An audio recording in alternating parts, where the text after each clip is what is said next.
Buenas tardes. Bienvenidos a la conferencia Ulianov Chalarca, Imagen y Visualidad en la Investigación Acción Participativa de Orlando Falsborda, a cargo de Cristo Hoyos. Esta conferencia se realiza en el marco de la exposición temporal Tierra de por Medio, que ustedes van a poder visitar en el tercer piso del Museo de Arte hasta el 15 de julio. El autoformado artista Ulianov Chalarca, que nació en Pereira en 1938 y murió en Montería en 1977, hizo parte de una singular familia instalada en el Sinú en la década de los años 50. El retrato fue el género pictórico en el que más se destacó y en el cual alcanzó sus más altos logros, pero fue la presencia del sociólogo Orlando Falsborda en el contexto social y político de los años 70 en este sector del Caribe colombiano definitiva para su quehacer artístico. Al hacer parte de un equipo multidisciplinar, Chalarca hizo importantes aportes a la reconocida investigación-acción participativa como esencia pionera del científico social comprometido con las realidades socioculturales y con las profundas transformaciones que el país requería.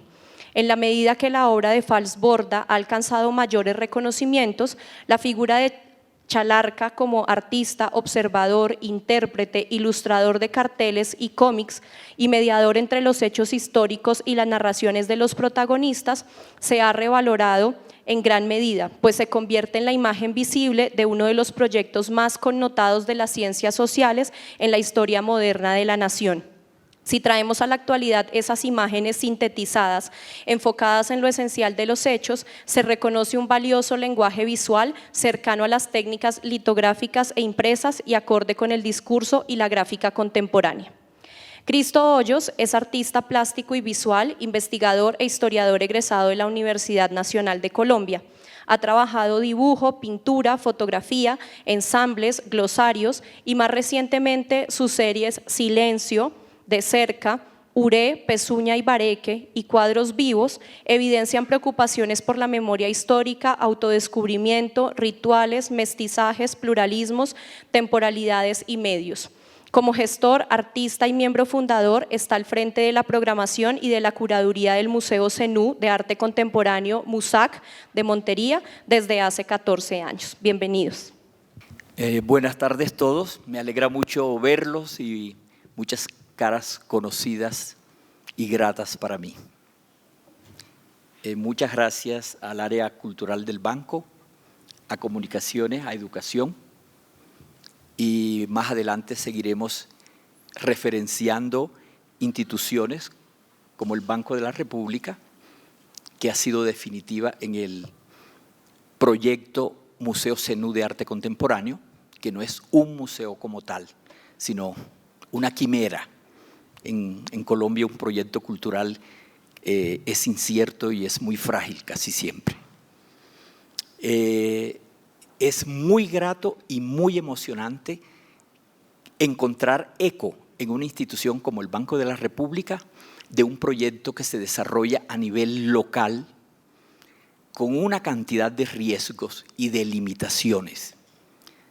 Nunca desde la provincia, y en este caso desde el departamento de Córdoba y desde Montería, nos hubiéramos imaginado que un año después de una exposición como tal, una figura como la de Chalarca llegara a adquirir semejante interés y fascinación en el mundo de las artes. Quiero dar un poquito de historia en el siguiente sentido. Hace 2 años, en el 2017, el Museo Zenú de Arte Contemporáneo MUSAC alcanzaba un logro, que yo creo que eso no lo hace ningún proyecto cultural, ninguna revista literaria, de llegar a la exposición número 50, sin apoyo de ministerios de cultura. Hemos tenido un aliado desde hace más de 12 años, que ha sido el área cultural del Banco de la República para que sigamos creciendo.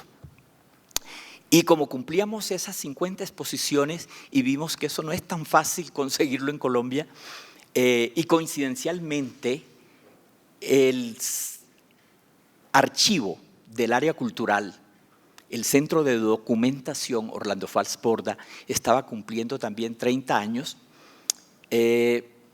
se celebraban también los 10 años de la muerte de Orlando Falsborda y también coincidía con el natalicio de Iván Ulianov Chalarka, porque él había nacido en el 38. O sea, eran una serie de coincidencias que eran oportunas para que nosotros, de alguna manera, nos arriesgáramos a tratar de hacer visible un artista y una obra que ya tenía casi 40 años de haber pasado desapercibida, sobre todo en el medio artístico, que es en el que nosotros como museos nos ocupamos. Así que encontramos la acogida en ese momento del Centro de Documentación, que hacía parte pues, de la Red Nacional de Bibliotecas, y que su director, Alberto Abello Vives, acogió con mucho entusiasmo el desarrollo de ese proyecto. En Montería, Diana Carmona, del área cultural, también asume con mucho entusiasmo que el MUSAC realizara esa curaduría y esa exposición. Debo reconocerles a ustedes que para mí el apoyo del banco no es tan significativo en términos económicos, pero sí era un escudo de protección para nosotros. La figura de Chalarka termina de una manera cuestionada en una muerte trágica en el año 77, con una actitud a nivel social, a nivel de justicia en ese momento y sobre todo con una familia afectada que termina totalmente desperdigada y fragmentada. Todo lo que se especuló y se decía sobre la muerte de Chalarka hacía que no era oportuno en los momentos que estábamos viviendo desempolvar esta imagen que había sido prácticamente olvidada y silenciada. Me voy a referir más en términos estéticos a la producción de Chalarka. Y en la medida que vayamos avanzando, voy a ser un poquito anárquico porque no pude lograr una secuencia lineal de mi charla, porque es importante tocar algunos tópicos, pero yo sé que ustedes van a ir acotejando y es muy importante contextualizar que no estamos en Bogotá, que estamos en Montería y hace casi 70 años, cuando Montería era un pueblo, y hace casi 70 años, cuando apenas se estaban organizando los entes territoriales en el país. Territoriales, que de alguna manera, valga la pena, tienen que ver con la esencia de la exposición del Banco de la República, que es tierra de por medio. O sea, vamos a ubicarnos en un departamento que esencialmente es el producto de los intereses y de los conflictos de la tierra, que es el departamento de Córdoba, y ustedes dirán que muchos otros departamentos en todo el país. Pero bueno, en este caso, Ulianov, Falsborda y el MUSAC y la vida y la historia de una pequeña región que hace parte del país. Vamos a ver si avanzamos. Tal como lo habíamos dicho, esta imagen coincide con las circunstancias que nos llevaron a varios unirnos para realizar el propósito que teníamos. Y en estos dos, en un plegable y en una tarjeta de continuidad de la muestra, tratamos de compartir con ustedes hoy lo que fueron aspectos del contenido de la exposición de Chalarka y de la manera como se instalaron sus obras, que quiero que vean una diferencia entre las obras clásicas, que tienen que ver con pintura sobre todo, y con el género retrato específicamente, y otra parte que es la que más nos va a ocupar de ahora en adelante y de la cual se interesó el Banco también de la República para la exposición que está expuesta, que tiene que ver con las 4 cartillas que realizan un equipo, porque sí habían todas las disciplinas, pero que quien se encarga de hacer visible, dibujar e ilustrar es Ulianov Chalarca.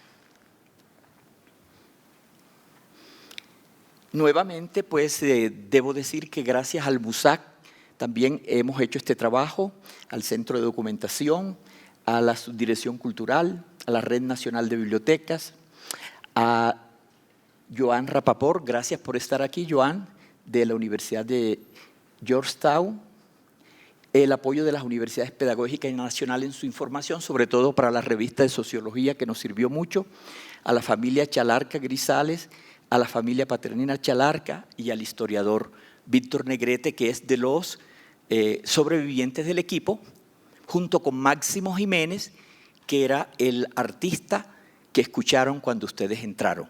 Máximo Jiménez, por supuesto, no tiene la trascendencia en el campo folclórico y especial de la música de acordeón, como muchos otros, porque precisamente su género era el de la canción política y protesta, y desde sus participaciones en Valledupar, su presencia fue irreverente por sus letras, y muchas veces, a pesar de la popularidad y la acogida que tuvo en el público, los premios le fueron negados. Ustedes entenderán hoy en día que para un artista del género vallenato también, de la música de acordeón, cuando escuchamos que viva la tierra paramilitar, por supuesto lo más opuesto que había era un Máximo Jiménez, que lo vamos a ver en alguna de las imágenes que aquí traemos. Aquí podemos ver las mesas de apoyo que dimos para los visitantes en Montería y parte de la obra que se exhibió, que es de propiedad de la familia, algunas del banco y otras que se encontraron en distintas casas de familia en Montería. Empecemos por un poquito de historia. Yo creo que fue más o menos, yo me puedo adelantar, porque el móvil que lleva a la familia Chalarca Montería es el de unos paisanos del eje cafetero que se adelantan y van a Montería primero como a finales de los años 40, fundando negocios de bares, billares, y que se instalaron en la ciudad y que empezaron a dar, en la ciudad en ese momento era un pueblo, empezaron a dar ciertos frutos, y es un amigo de la familia Chalarca Grisales, que es esta que tenemos aquí, quien los invita a que vayan a Montería. El señor que estaba en Montería sabía del talento del señor Chalarca, o sea, del padre que era Leonardo, pero don Leonardo sí sabía que el talentoso de la familia era su hijo Iván Ulianov. Así que él, a pesar de que es un adolescente, él lo lleva a Montería, y Iván resulta haciendo los murales del bar que se inaugura y que se está convirtiendo casi en el centro de la vida social de un pueblo grande como era Montería en su momento. Así que la familia va, luego cuando constatan la facilidad de vida, una economía más generosa, dicho por su propia hermana que hoy todavía sobrevive en Cartagena, lo que más les llamó la atención era la abundancia de pescado en el río, y que desechaban los que eran pequeños, que para ellos eran los normales, y la facilidad con que todos los frutos se podían recoger dentro del mismo pueblo. Así que también hubo una llegada que estimula a la familia y que va a mejorar a la familia en términos económicos y de bienestar.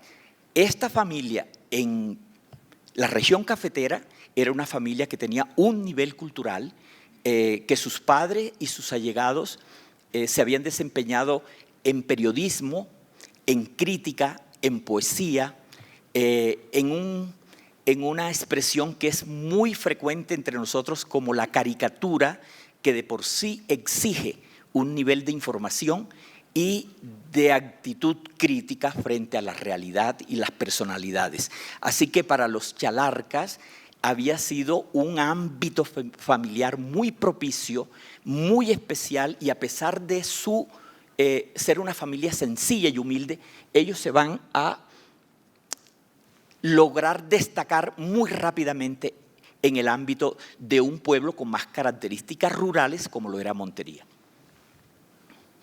Aquí tengo algunas imágenes que tienen que ver con los inicios de la familia tratando de acercarse al medio, a la cultura, que para ellos era bastante distinta, bastante extraña, pero algo que los hacía resaltar era que sí era una familia que tenía mucha información, una calidad de vida y un acervo cultural entre ellos mismos que lo cultivaba tanto la señora Alicia, que era la mamá, como el señor Leonardo. El señor Leonardo creo que fue una persona un poco díscola, bastante bohemio, bastante irresponsable, pero sus hijos resultaron ser de pronto mucho más serios en ese sentido, y sobre todo Iván. Iván Ulianov desde pequeño, aquí vemos la imagen de Iván, y la cómplice de Iván siempre fue su hermana Marta. Iván trata como cualquier niño de típica familia colombiana, de sobrevivir a circunstancias culturales. Iván era un chico bello y tuvo bullying, según su hermana Marta, desde pequeño. Una característica, una cualidad de un hombre en la cultura patriarcal no es que sea bello. Precisamente eso puede ser hasta un problema, y fue problema para él, incluido en Montería. Estas imágenes también dan muestra del interés en esta foto, la de la mano, la que tienen a la derecha, de la capacidad de fotografía y el interés en el manejo de la fotografía que tenía Chalarca. Otro par de fotografías, ya el joven, ya lo vemos más sinuano. Y aquí no se conformó con la fotografía de su cámara Agfa, que él exhibe en algunas de sus fotografías que les hace el padre, sino que se dedica también a intervenirlas. Y hay muestras de varias fotografías intervenidas por él. Marta y Esther, cuando llegan a Montería con uno de los vecinos, ellos se instalan en el barrio de La Granja, que era una hacienda, y a ese sector va a llegar mucha gente desplazada del campo, o sea, un barrio de origen y de estrato rural, donde ellos todavía se distinguían y sobresalían mucho más. Eso puede ser una anécdota frívola, de que Marta, cuando se realizan las primeras fiestas del río en Montería, la eligen como la reina del barrio de La Granja, que era el barrio más al sur y de la orilla de Montería. Suscita un fenómeno que es muy común entre nosotros, que es el regionalismo, y de alguna forma descartar personas que no se parezcan o que sean distintos a nosotros. O sea, una práctica muy común al miedo del que es distinto. Ellos se vestían, Marta, por ejemplo, se vestía distinto, usaba boinas, pantalones cortos a media pierna. Eso no es el look de una persona de origen rural y campesina en Córdoba, y podía suscitar una cierta de prejuicio y desconfianza por la familia. Las primeras obras que hizo Chalarca vienen desde la época de su infancia, y más adelante las vamos a ver en Pereira y Manizales. Pero cuando ya ellos llegan a Montería, empiezan a cumplir la demanda que tiene un pueblo en crecimiento, y en Montería ya se estaban dando las primeras arquitecturas de modernidad, las primeras casas de modernidad, y entonces las solicitudes tienen que ver con la estética de lo popular. Lo más fácil de encontrar van a ser las Mona Lisa. Aquí tenemos la figura del Quijote, pero vamos a encontrar en las familias más cultas que pedían un Beethoven, por ejemplo, y en los inefaltables Salvadores o Sagrados Corazones. Vamos. Este es un par de fotos también de nuestro, ya adolescente todavía, pero ya en el Sinú, Chalarca. Uno de los trabajos que también destacó a la familia, voy a recordar esto, la familia de los abuelos maternos de Chalarca venían también de Río Sucio. Para todos nosotros, Río Sucio es el centro de una de las expresiones culturales más singulares que tenemos, que tienen que ver con fiestas dedicadas al diablo. O sea, más adelante vamos a entender algo más. Cuando ellos llegan, también los pedidos y solicitudes de la familia eran para hacer murales directamente en las casas, y ellos empezaron también a hacer relieves en sus casas. Empezaron por la casa de ellos, por supuesto. Y esto va a generar también bastante llamar la atención, distinguirlos, y nosotros cómo pensábamos que se estaba dando a conocer esta familia en un pueblo como Montería.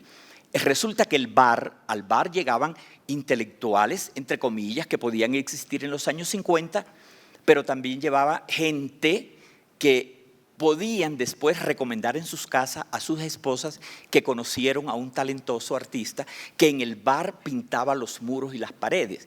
Todas las pinturas de los muros del bar, por supuesto, desaparecieron, pero quedaban otros trabajos, y ellos informaban a sus familias, a sus señoras, los señores que iban al burdel, al bar, al cabaret, al billar, que también Ulianov podía hacer muchísimas otras cosas en su casa. De tal manera que nosotros podemos encontrar en la diócesis de Montería la secuencia de los obispos de la ciudad, pero también ilustraba de una manera bastante sensual lo que podía ser de interés para un bar y un café. Unos ejemplos de lo que fue la caricatura en algunos periódicos de Montería, con personajes que eran totalmente populares y típicos de las calles de la ciudad. Este ejemplo es muy importante porque acá tenemos a la bisabuela, a mano izquierda, que es doña Quica, y cuando él hizo doña Quica, lo hizo en Montería, y creo que fue mucho más cargado de nostalgias que él hace este trabajo, que tiene un excelente fondo y una excelente técnica pictórica al óleo. Pero ya él había hecho un Sagrado Corazón de María para la diócesis de Manizales, y que era de gran formato, y los periódicos de Manizales lo reseñan de la siguiente manera. Yo quisiera más bien leerles tal como lo sacamos del texto.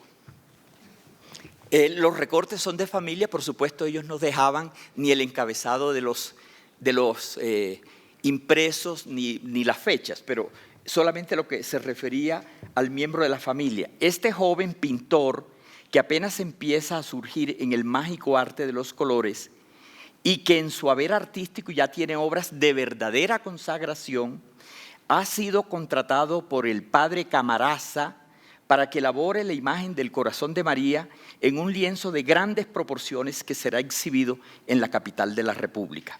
Demuestra lo anterior, que entre nuestras gentes, las modestas y sencillas, tienen apreciable valor intrínseco, capaz de superarse por su propia cuenta. Esto en un periódico de Pereira. Antes de los 50, que es cuando ellos llegan a Montería. O sea que también el talento ya él lo había demostrado desde anterior. En la mayoría de las casas de los pueblos nuestros del departamento de Córdoba, porque llegó a varios pueblos mucho más allá de Montería, pero yo personalmente nunca supe que este esquema, que era reiterado y repetido en casi todas las casas, era autoría de Chalarca. O sea, yo nunca asocié esto con un artista de Montería, y era la fascinación, y todos los que también éramos jóvenes en ese momento queríamos trabajar algo parecido. En esta obra, yo creo que casi con plantilla, casi como que había un croquis, porque la producción debió ser bastante grande, porque si llegaron hasta mi pueblo, y en Montería habían en todas las casas.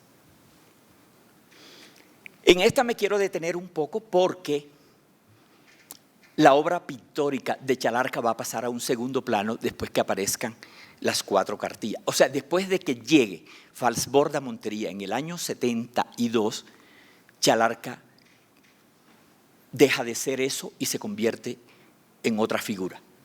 Y esto no es para salvar, la conclusión la sacarán ustedes, de que él sí era un excelente pintor. Pero yo pienso que esta obra, que es de propiedad del banco, estaba en muy mal estado, rota inclusive. Para la exposición lo que hicimos fue entelarla nada más y enseñarle a las personas, y lo vamos a ver después en muchas de las viñetas e ilustraciones de las cartillas, cómo algunos símbolos los va a manejar súper bien. En este caso, la diagonal en la estructura de un cuadro, los que sabemos y hemos estudiado arte sabemos lo que significa la inestabilidad de las diagonales, o cuando se usan las verticales y las horizontales y que da una cierta estabilidad. Deja implícito, lo habrá hecho, como es autoformado, lo habrá hecho de manera sin darse cuenta, era consciente de lo que hacía. Yo pienso que él sí empezó a manejar una simbología, depende de los intereses de lo que él quería. En este caso, las diagonales son las que persisten. La figura, porque no hizo un niño campesino, porque hizo una niña campesina. Chalarca estaba informado de movimientos, de organizaciones de mujeres obreras desde principio de siglo en el departamento de Córdoba. Y todos los que tenemos que revisar la historia vamos a empezar a descubrir a qué se debió que en esa región de Colombia y en el Sinú se empezaran organizaciones inclusive de mujeres planchadoras, obreros, obreras, trabajos sencillos, oficios de casa, pero ya habían organizaciones sin pensar todavía en lo que para nosotros significa un sindicato o una líder, como decimos hoy en día, de los líderes sociales, sino sencillamente se trataba de la exigencia de derechos por circunstancias de relaciones de trabajo que eran casi esclavistas. Sigamos. El otro trabajo se refirió a la cuestión familiar de una manera torpe, ingenua y podríamos decir encantadora, por supuesto. Él se inspiró muchísimo en la historia del arte, pero dirán ustedes, y en estos años entre 50 y 60, ¿a qué historia del arte tenía acceso un joven en un pueblo como Montería? Pues sí, habían unas 2 o 3 revistas a la cual se podía llegar y de la cual tú te podías apropiar de una hoja. Las impresiones no eran de buena calidad. Por eso es muy importante que veamos en contexto lo que puede estar sucediendo en la vida de un artista. Mala información visual, pero fue lo único que lo llevó a un reto para lograr una cierta calidad en sus obras, y no dejaron nunca de tener ese aspecto de lo folclórico, digámoslo de alguna manera, o de las esencias y de las raíces que tenían que ver con lo indígena, lo negro y las influencias que posteriormente ya se estaban dando y tenían que ver con la fotografía y con la publicidad. Para información de ustedes, en Montería en estos tiempos se estaban abriendo más o menos unas 12 salas de cine. Montería creo que fue pionera en cantidad de salas y en inicios del cine, y tenía que ver con la influencia de los italianos que llegaron al Canal de Panamá, que no regresaron a Europa y que se quedaron en el Sinú, tanto para la explotación de madera como para negocios varios que tenían que ver con las farmacias, la droguería y el cine. Así que en un momento en que era un pueblo de verdad, de casas de zinc, de paredes de tabla, bareque, Montería tenía 10 o 12 salas de cine. Eso era muy importante y se va a reflejar también en alguna de la obra formal y clásica de él. Aquí, por ejemplo, el caso es cómo llega a un joven artista en Montería las imágenes de un Rembrandt. Y él empieza, debo aclarar lo siguiente, Chalarca, según lo que empecé a descubrir y tal como fui viendo imágenes y oyendo a su familia, Chalarca era un tipo que conservó una belleza extraordinaria, pero sobre todo era vanidoso. y era muy pulcro y muy preocupado por su imagen. Al revés, era una persona distante y no sociable, y eso le creó una mala atmósfera porque a él no tenía acceso todo el mundo en Montería, ni él, así lo fueran a buscar familias que ya eran del centro, que era donde vivían las familias bien, él no aceptaba codearse. Tenía una vida privada bastante cerrada, incluido dentro de su propia familia. Así que esto se me hace de las piezas más simpáticas, pero que reflejan muchísimo lo que era el joven Chalarca, sus inquietudes y los únicos nexos que él tenía con la historia del arte a nivel universal. Aquí, por ejemplo, vemos una figura que en su baúl de recortes, al cual yo tuve acceso, tú veías la publicidad de los niños Johnson, veías cierta publicidad y no era porque le interesaba el tema político. Esto es como también memoria e historia de nuestro país. Este personaje no era un político, este personaje fue la ilusión en Colombia, el MRL, y que todo el país soñó con el cambio y la revolución en su momento. Y para estos personajes, para la familia Chalarca, depositó esas esperanzas y este fue uno de sus ídolos. Un ejemplo muy hermoso, una acuarela, y dentro de los dibujos que durante tiempo la familia tuvo de Chalarca, aparece esta figura que me parece totalmente pertinente y vigente hoy. Al fondo un valle, están los dos caballos, solamente queda una persona encima del caballo, el otro caballo está vacío. Acá tenemos un soldado, un guerrillero, un chusmero y un Jesús que lo acoge. El tema religioso en Chalarca y en ese momento con Orlando Falsborda va a ser muy importante. La cuestión de política revolucionaria de izquierda no se distanciaba para nada con los preceptos religiosos, por ejemplo, de la iglesia presbiteriana, que la primera sede de esa iglesia se abre en Cereté y la persona encargada de esa organización y de hacerlo, entre otras cosas, entre otras personas, fue el mismo Chalarca, la esposa de Orlando Falsborda, María Cristina, y las invitaciones y los carteles y las chapolas tenían un discurso totalmente político, pero que no reñía con lo religioso. Y hoy podríamos decir exactamente lo mismo. El discurso religioso, ¿hacia qué orilla se puede ir hoy en día? En ese momento, esto no se nota como algo extraño. Luego, cuando llega Falsborda y cuando se dan las actividades de organizaciones campesinas y de connotación política, y no había distancia con lo religioso. Además de esas acuarelas y dibujos, el anterior que vimos, en el baúl del joven Chalarca hubo una serie de dibujos, de ilustraciones que tenían que ver también con mezclar lo totalmente natural con lo religioso y con lo espiritual y también con lo sensual y lo erótico.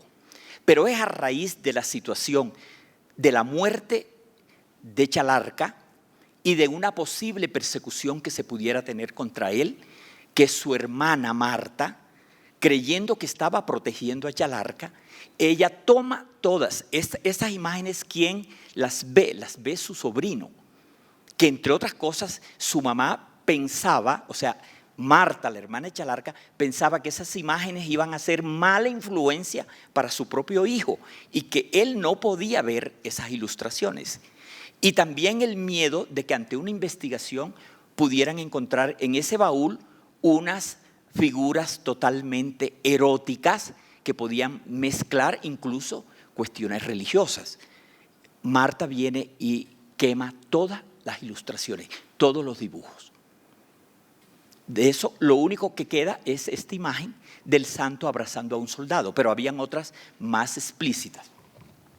Ya en este momento les quiero mostrar una serie de imágenes que tienen que ver con el contexto tanto de Chalarca, pero también ya de los años 72, con Orlando Fals Borda en el Sinú.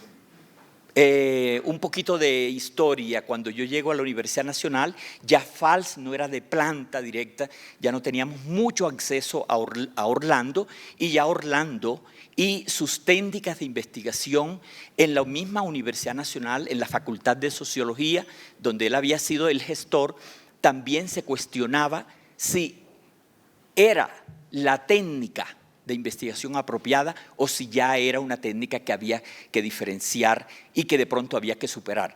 Lo que nosotros entendíamos como estudiantes de sociología, yo era de historia, era que era muy importante el cambio que hubo, que no era lo mismo hacer sociología en un departamento como Cundinamarca y Boyacá, donde los datos de producción y de relaciones de trabajo eran diferentes a hacer una sociología de campo en una región como la del Sinú y las Sabanas, donde la problemática de la propiedad de la tierra, de la acumulación de la tierra y del desplazamiento en ese momento y de la lucha de los campesinos por la tierra era totalmente distinta. El minifundio en la región andina y la hacienda expansiva y los terratenientes del Caribe eran otra cosa. Esto como para dar una imagen de en qué estado se encuentra esa región del país. El proyecto de Fals Borda exigió además que se tenía que enfrentar a una población campesina que era analfabeta. Para información de ustedes, en el año 52, cuando se funda el departamento de Córdoba, el 93.7% de la población de Córdoba no sabía ni leer ni escribir. 93.7%. O sea, se arma un departamento con gente ignorante, con una élite terrateniente, tampoco era que fuera culta, eran más bien los dueños de las tierras, los poderosos y los que de alguna forma habían podido salir a educarse. ¿Qué clase de relación se entabla con esas diferencias? Cuando hoy nosotros cuestionamos algún comportamiento político en esa región, tenemos en cuenta esa historia. Hoy la gente sabe leer y escribir, y yo pienso que no pasa de un 8% el analfabetismo en Córdoba, y se disminuyó mucho en las ciudades como Montería. Pero las relaciones de poder se mantienen. Así hayamos aprendido a leer y a escribir. El equipo que conforma Fals se las ingenia con ayudas pedagógicas que tienen que ver con el teatro, con el títere, con la música. Aquí tenemos la imagen de Máximo Jiménez, que hoy es un señor que está un poco enfermo, limitado ya. Él no pudo ir a la exposición, pues estaba en silla de ruedas en ese tiempo. Y lo que quiero decir es que se trataba también de un proyecto colectivo. Parte de su fortaleza y de lo importante también fue eso, esa visión que tuvo Fals Borda de armar un equipo donde alguien que representara la oralidad y la literatura como David Sánchez Julião, alguien de la música como Máximo Jiménez y alguien del arte como Chalarca. Para nosotros también, y quiero llamar la atención sobre esto, personajes que estuvieron vinculados a este trabajo político fueron de alguna forma estigmatizados para no verles la importancia que tuvieron. El mismo David Sánchez Julião fue asumido posteriormente como un tipo simpático, folclórico, casi que un charlatán. Y nunca supimos el rol que desempeñó en esos momentos. Aprovecharía como para leerles esto. Zapato Zapata fue un zapatito que un lunes cualquiera decidió fugarse de la zapatería y salir a predicar de vitrina en vitrina, de almacén en almacén, de fábrica en fábrica, de taller en taller, pidiendo a zapatos, chanclas, sandalias, zuecos, pantuflas, tenis y botas que se fugaran como él de la vida ciudadana y se fueran al monte o a la clandestinidad urbana, no con el propósito de crear nuevos focos guerrilleros, ni mucho menos con la intención de hacer la revolución, sino con el solo objeto de que la gente, por fin, ante la ausencia de calzado, se viera forzada a poner los pies sobre la tierra. David Sánchez Juliá. O sea, los contenidos de un equipo que nosotros vemos que también fue muy importante para Chalarca, con esta literatura, con esta música y con la directriz que tenía Falsborda sobre la problemática, la sociología y la política de crear un equipo. Así que voy a aprovechar para reafirmar que Chalarca, aquí lo vemos con Boina, no solamente le tocó escuchar, oír una historia que no era la de él, afianzarse en unas raíces. Si él se queda en Montería pintando en su casa, Chalarca nunca hubiera terminado siendo lo que fue. Por supuesto que de pronto hasta no hubiera muerto tan joven, a los 39 años. Pero el hecho de escuchar a la gente en el campo, en el monte, en los sitios, porque tampoco se trataba de grandes pueblos. Lo que allá llamábamos el sitio eran cruces de camino donde habían unas 2, 3 tiendas, un bar, y allí era donde se iba a trabajar. No eran pueblos con estructura de pueblos fundados tampoco. Es una historia un poco distinta. En aquella imagen de la izquierda vemos a Falsborda con personas de su equipo y de su grupo, y acá vemos a Chalarca ayudándose, anotando, haciendo bocetos de lo que él después terminó haciendo como medio pedagógico para llevar una información que exaltaba y que los llamaba a organización, pero que también les informaba de lo que eran los derechos. Acá vemos a Chalarca tratando de trabajar también la figura que luego la vamos a constatar en las cartillas, que afortunadamente ahora tenemos una edición que va a hacer que no solamente esto se quede en las 5 o 6 manos que había entre el Banco de la República, familia y algunas otras personas, sino que gracias a la edición piedra, tijera, papel, salieron al mercado estas 4 cartillas como para nosotros, como uno de los logros más importantes de la exposición de Chalarca es que se haya interesado hasta las editoriales en hacer visible este trabajo. Esa historia no es de la época de los años 50, ni mucho menos del momento de Chalarca. Desde principio de siglo, allá estamos viendo a Adamo, que como él hubo muchos italianos y franceses que se quedaron en las tierras del Sinú. No regresaron después del fracaso del Canal de Panamá, cuando ya Norteamérica, Estados Unidos se queda con el canal, fracasa Francia. Si ustedes han leído la historia de Costaguana, allí dicen lo que pasaba, el fracaso de la empresa francesa es que en Bogotá se gastaba más plata sobornando al Congreso que lo que se invertía en la hechura del canal. Así lo dice textualmente. Entonces, el caso es que todas estas personas de origen francesa e italiana se quedan en nuestras tierras, y yo por lo menos a nivel de mi pueblo puedo decir, la educación en mi pueblo arranca gracias a la familia francesa. La primera mujer que estudia y que se educa y que funda la primera escuela de mi pueblo es Maximiliana Marsiglia. Y fue muy mal visto porque su papá la manda a estudiar a Cartagena, y para la gente de Córdoba y de mi pueblo, el papá no quería a esa hija y la mandó para que se prostituyera en Cartagena. Porque una niña bien no sale de su casa sino cuando se casa. ¿Ve? Y esta mujer va y es pionera en la educación. Pero igual todos nosotros podríamos decir que mi profesora fueron las Uparela, las Marzola. Todas estas señoras eran de origen italiano y para nosotros muchas veces ni siquiera entendimos de qué se trataba. Yo cuando pasaba frente a la casa de la niña Mona Marsilie, porque nadie decía Maximiliana sino la niña Mona, yo pensaba que era una señora que estaba loca, porque esa música era de una mujer loca. Después me enteré que era ópera lo que ella oía, pero yo no lo podía entender en ese momento, ¿no?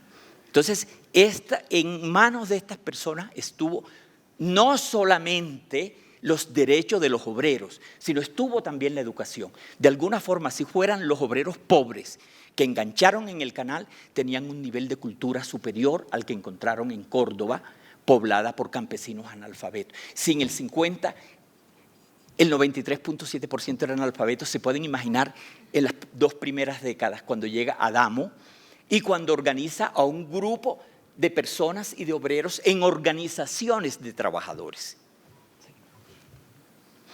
El panorama más o menos de lo que era una casa de una asociación de obreros y lo que era el panorama de lo que era el borde, el litoral del departamento de Córdoba, que nos permitió a nosotros durante muchas décadas estar más ligados con Panamá, con el mismo Estados Unidos y con las islas del Caribe que con el interior del país. Yo oí primero las emisoras de Panamá, de Miami y de La Habana, que las emisoras. Radio Sutatensa fue la primera que entró. Entonces, eso para nosotros, en ese contexto de país, es muy importante. Esta es la visión de lo que éramos en ese momento. Y todavía mucho sigue siendo igual. Yo creo que en los últimos videos que vimos desgarradores de una pobreza impresionante donde muere una señora, donde matan a una señora, pues es esto. Aquí tenemos una de las líderes, porque sí hubo líderes que de alguna manera asumían la organización de su grupo de personas que practicaban el mismo oficio. Cuando ustedes oyen hablar del tema de María Varilla, pues no es que escuchemos que se tratara de una líder, no, María Varilla era una mujer común y corriente de origen campesino que igual se fascinaba con el fandango y con la música, pero que también sabía cuáles eran sus derechos. Hasta el momento hubo muchas formas de relacionarse que sucedieron después de la esclavitud. Para información de ustedes, y según el historiador Londoño, el papá de María Yovadis Londoño, que hoy en día es una maestra de etnoeducación en Uré, al sur del departamento de Córdoba, ya muy avanzado el siglo XIX, ellos todavía, los negros de Uré, no se habían enterado de que hacía 25 años la esclavitud se había abolido y todavía salían con sigilo y a escondidas a lo que serían los sitios.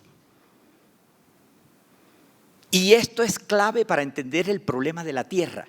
En el sitio de Uré se encuentra la población negra que huye de los esclavistas de Mompox y de Remedios y de Cartagena con las comunidades emberas e indígenas.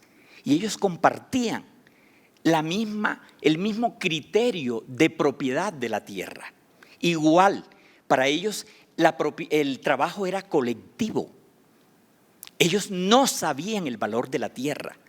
Para información de ustedes, los primeros ricos de esa región del país no fueron los dueños de tierra. La tierra no tenía dueños.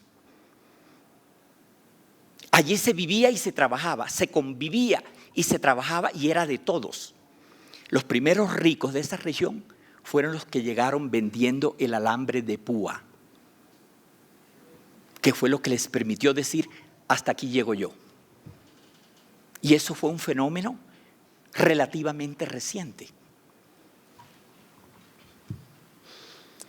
Bueno, allí vemos una de las personas, objeto de trabajo, esta foto la escogimos, un negro, y aquí tenemos un escudo de lo que ya en Cereté era una organización trabajadora, laboral en los años 20.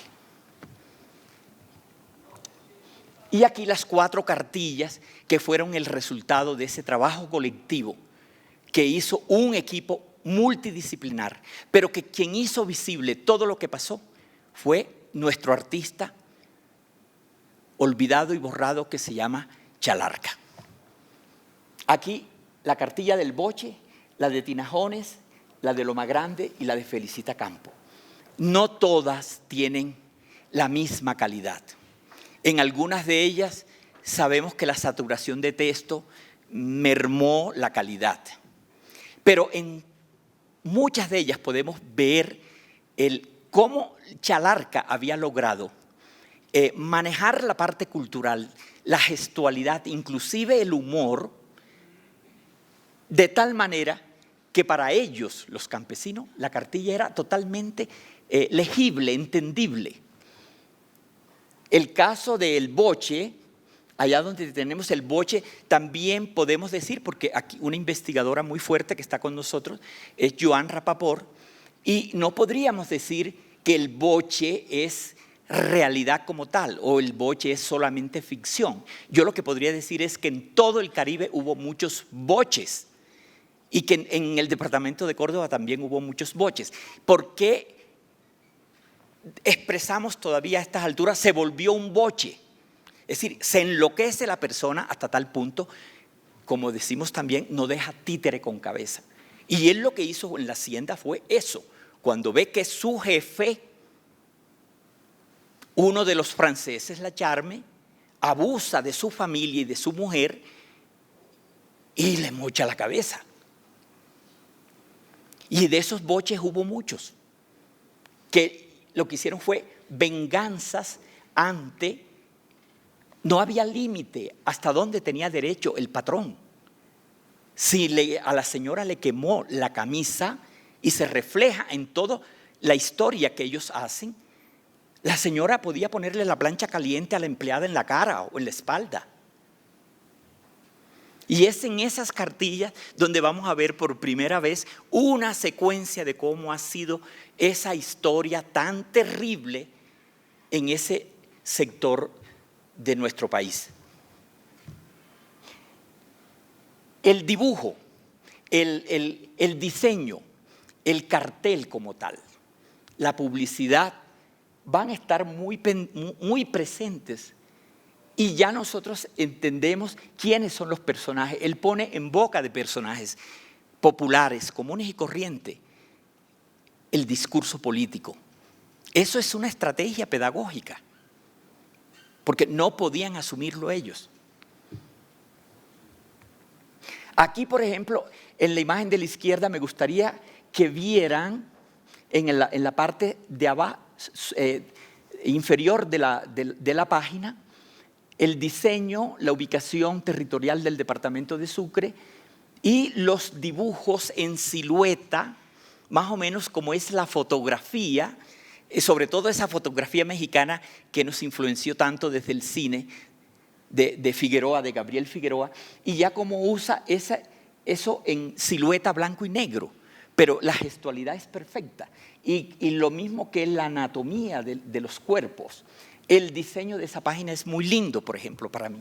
Y en esta parte de acá lo que quería que vieran es la cadena de negros argollados en el cuello, que son las mismas figuras que nosotros encontramos en el ilustrador y grabador francés Rieu, cuando se refería a la esclavitud de los africanos.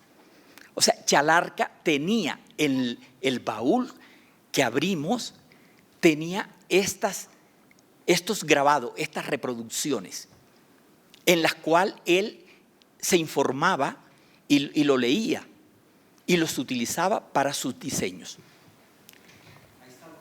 Aquí está. Sí. En el anterior está una pequeña secuencia, puedes devolverla, mira en la parte de arriba y mira acá en la siguiente que es el grabado de Rieu. ¿Ve? Y él tenía de estos como 30. Sigamos. Esta es una foto que uno dice con razón, fue no podías seguir, a pesar de que en alguna de las cartillas él firmaba como Iván, y a él todo el mundo lo conocía como Chalarca o como Ulianov, y él firmó como Iván. Sigamos. Fotos.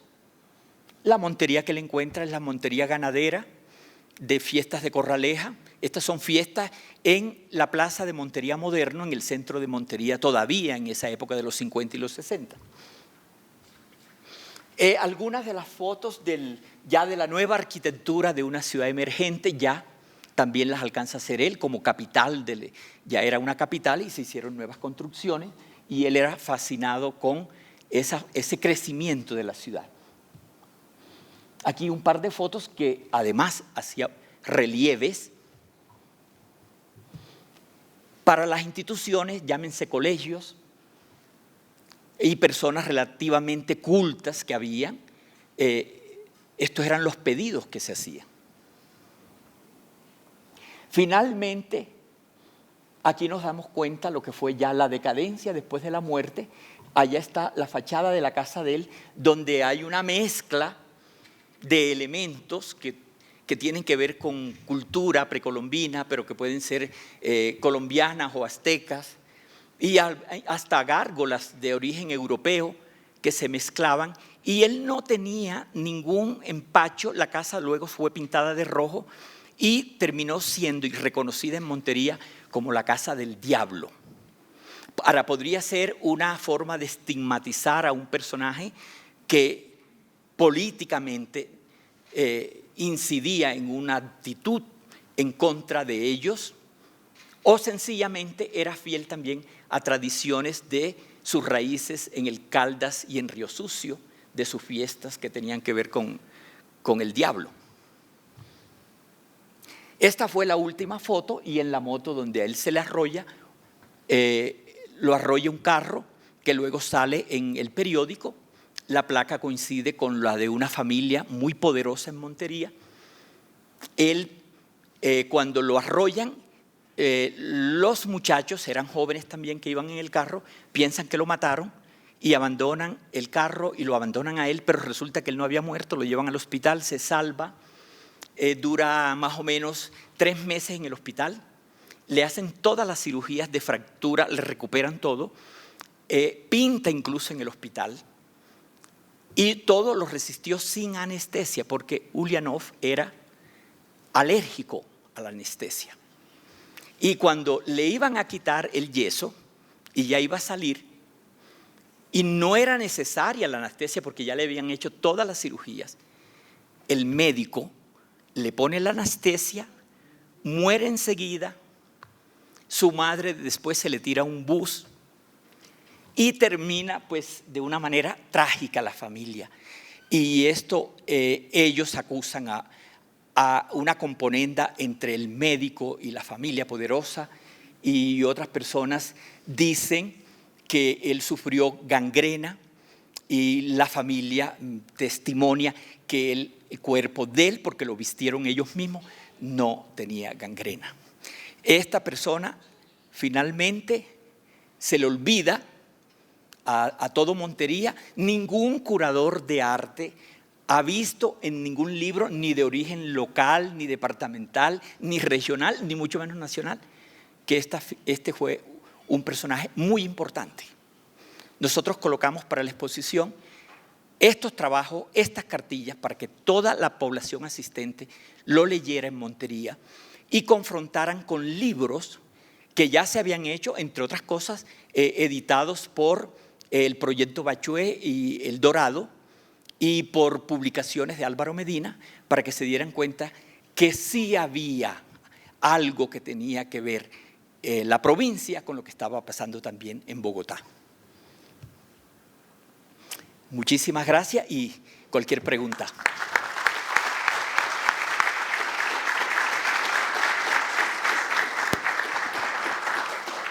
Bueno, muchas gracias, Cristo. Pues abrimos el espacio para sus preguntas o comentarios. En la exposición tenemos la imagen que corresponde a una de las cartillas que él hace, que es la de Loma Grande.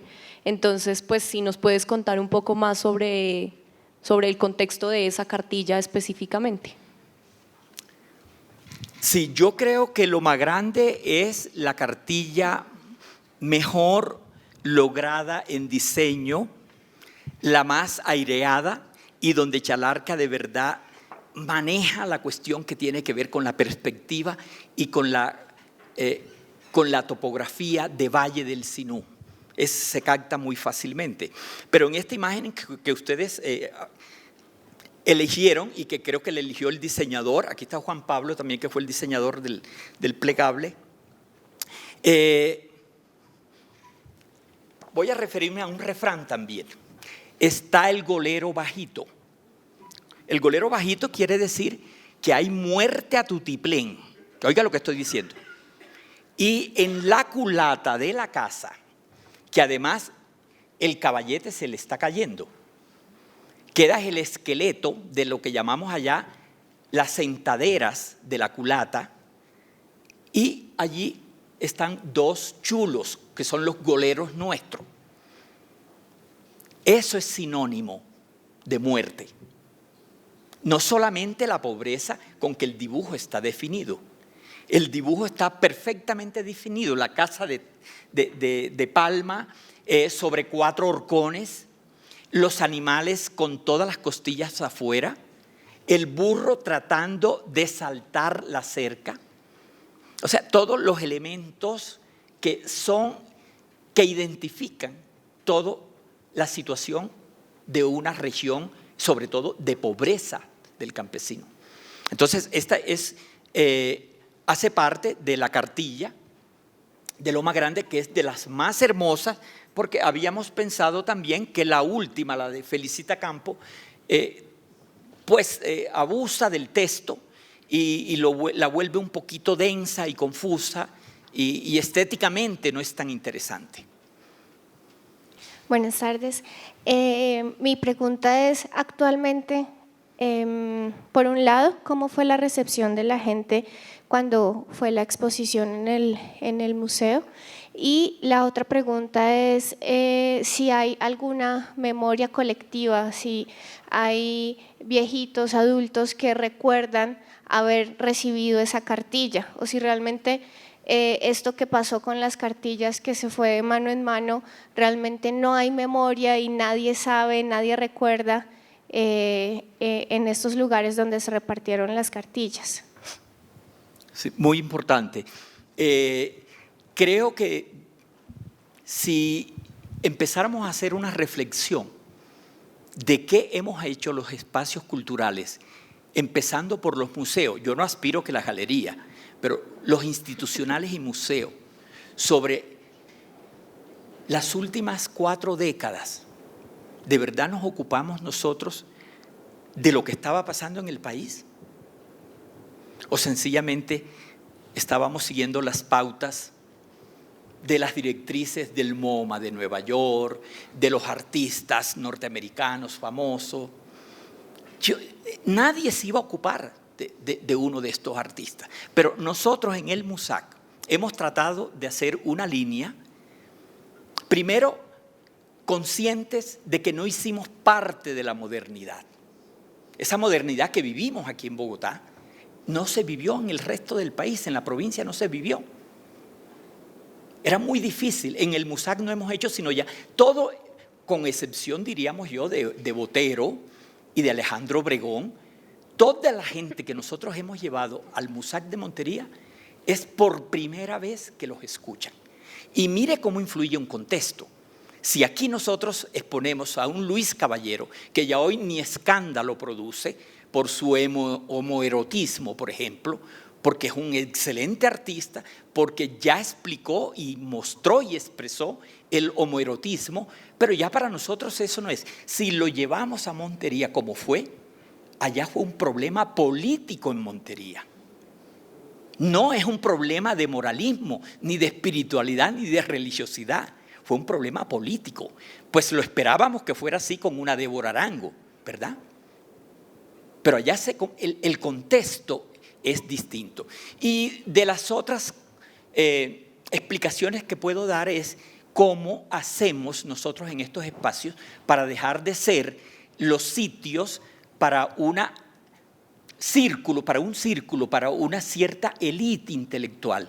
Y en este caso lo que pasó con la exposición de Chalarca fue que de la exposición se apropió el barrio La Granja, porque todos saben de la casa.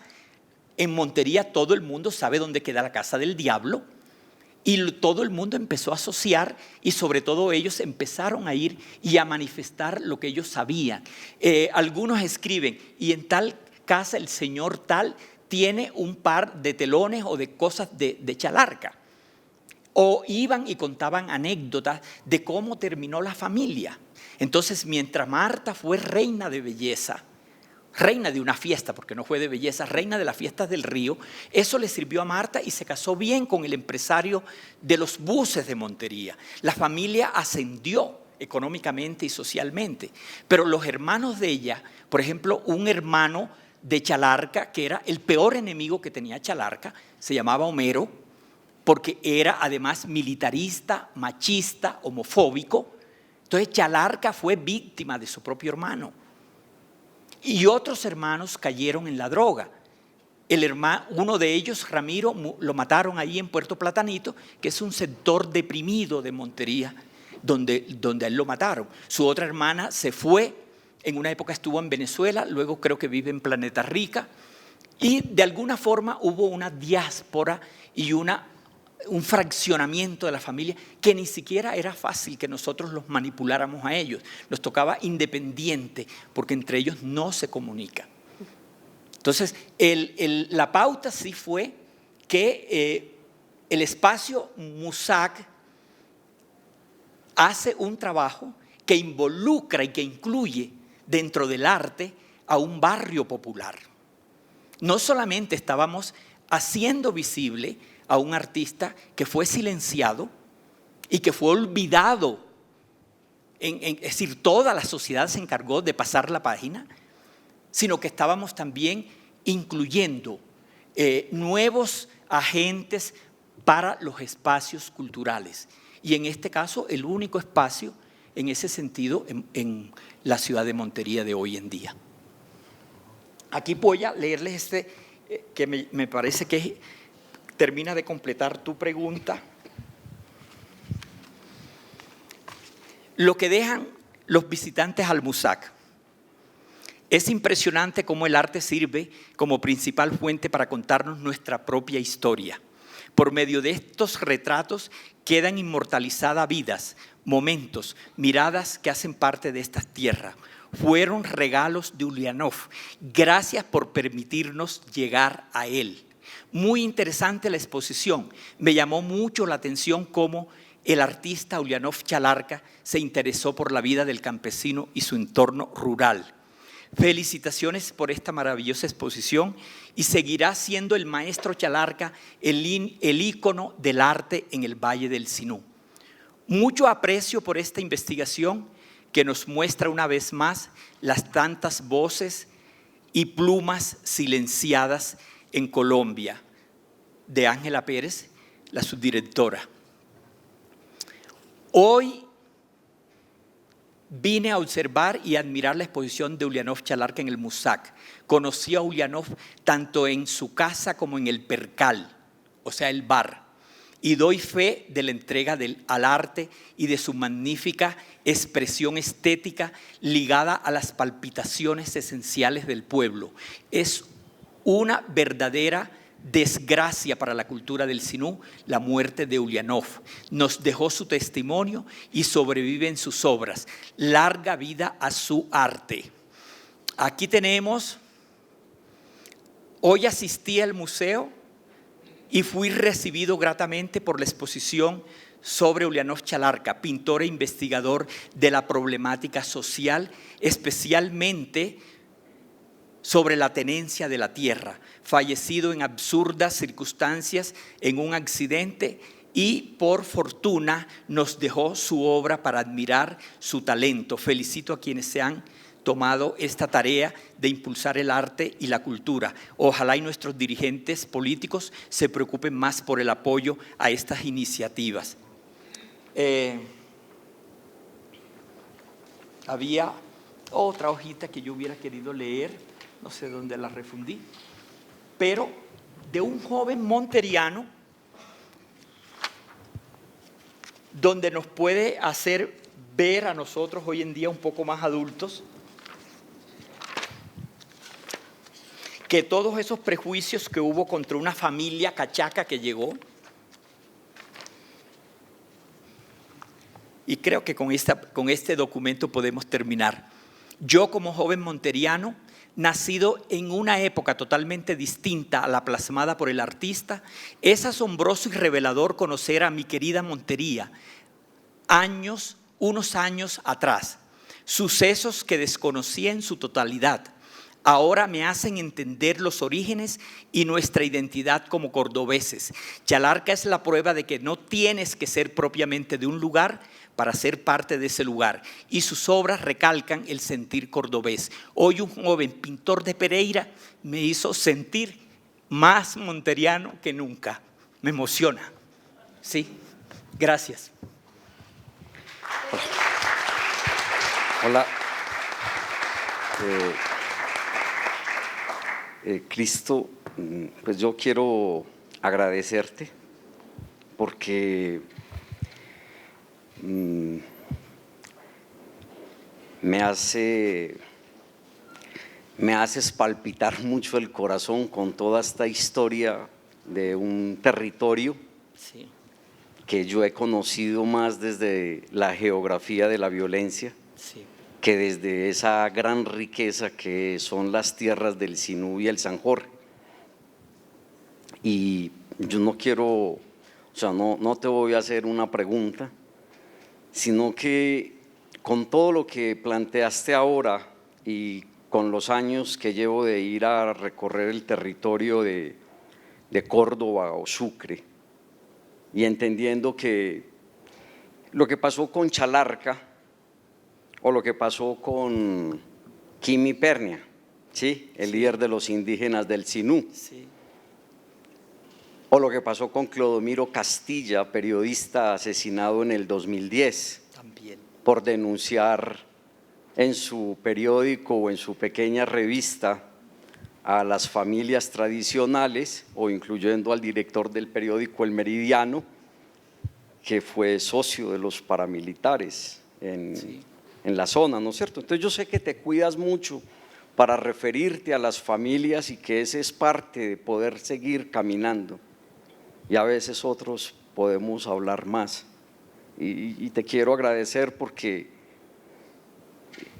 si no fuera por los investigadores sociales, si no fuera por hombres como Víctor Negret y como tantas personas que sobreviven, o como Máximo, a quien conocí hace tal vez un par de años, todo el país tranquilamente, o sea, ¿cuál es? Y es lo que le quiero plantear aquí al público, es que en este país hay personas que quieren manejar a Colombia precisamente como se maneja el ubérrimo, que está en tierras de Córdoba, ¿sí? Sí.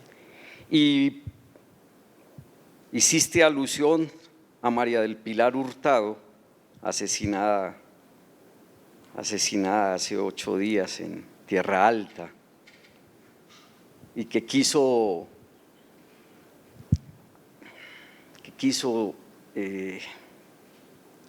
una líder social, una lideresa social, que quiso reclamar tierra donde el padre del alcalde de Tierra Alta es el propietario, y por eso salieron rápidamente a desmentir con la fiscalía y la policía que no era ninguna lideresa y que querían involucrar al padre de la alcaldesa.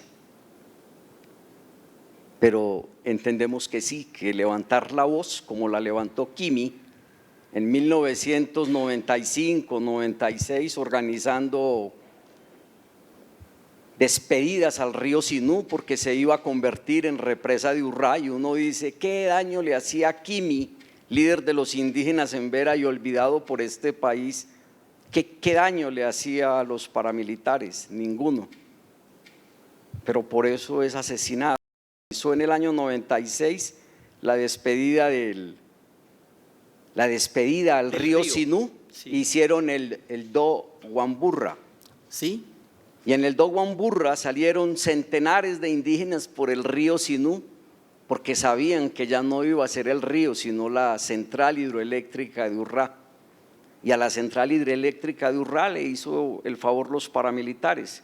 Por fortuna, a veces, cuando los paras sobreviven, como Mancuso, y denuncia que Quimi, ellos lo habían asesinado. Yo le tomé una fotografía en el 2000, en el 2001 fue asesinado. Habían sido asesinados muchos líderes, pero Quimi es asesinado y arrojado a las mismas aguas del río Sinú. Y entonces, años después, estoy asistiendo y asesinan a Clodomiro Castilla, como te digo, que sirvió de testigo para los informes de parapolítica de un territorio como el de Córdoba, donde todo lo que es Urabá, Córdoba y Sucre lo manejan a su antojo las mismas familias que, a pesar de llegar a la cárcel y ser determinadores de muchas masacres como las de Macayepo, como la que determinó Álvaro el Gordo García, su familia, los Zucardi, los García, y siguen con sus hijos en el Senado de la República. Entonces, por eso uno dice, claro, este país ha sido eso. Hiciste alusión muy bien a lo que fue el Canal de Panamá, y hablando sobre la experiencia de los franceses, que se gastaba más plata sobornando el Congreso de Colombia o a los congresistas que en la construcción. Y entonces uno piensa, claro, en Odebrecht, y piensa en todas estas cosas que nos siguen envolviendo. Y quiero terminar porque hay personas que también se nos olvidan para este país. Sergio Restrepo, sacerdote jesuita, fue asesinado en 1989, en el mes de junio, en Tierra Alta, por los paramilitares, cuando estaban empezando a tomarse el territorio de Córdoba, en donde la gente terminan siendo eso, peones y mayordomos, y los demás terminan, claro, en las grandes ciudades o en pueblos como todos los que conocemos de la costa, viviendo a veces en condiciones muy difíciles. Y entonces te digo, saber de Chalarca hoy por ti, por la exposición que hace el Banco de la República, le agradezco al equipo curatorial, porque claro, a veces una exposición termina siendo una excusa para que conozcamos algo de la historia de un país en donde no somos capaces de mirarnos en el espejo roto de esta violencia que todavía quiere seguir galopando sobre los hombres y mujeres líderes que levantan su voz. Y de ahí entiendo yo la importancia de construir también memoria histórica a partir de la fotografía, la caricatura, la pintura o la misma poesía de hombres como Raúl Gómez Hattin, de tu tierra, que terminan siendo marginados por una sociedad clasista y racista como es la nuestra. Así que gracias, Cristo, por tus palabras.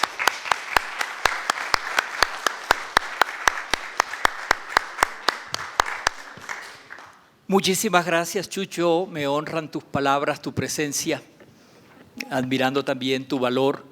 Quedaron muchos datos sueltos, pero esto que tú acabas de decir nos recuerda, y a través de las 4 cartillas ustedes van a entender cómo evolucionaron esas formas de trabajo tan injustas, y que a pesar de que se superaban, porque algunos contratos los mantenían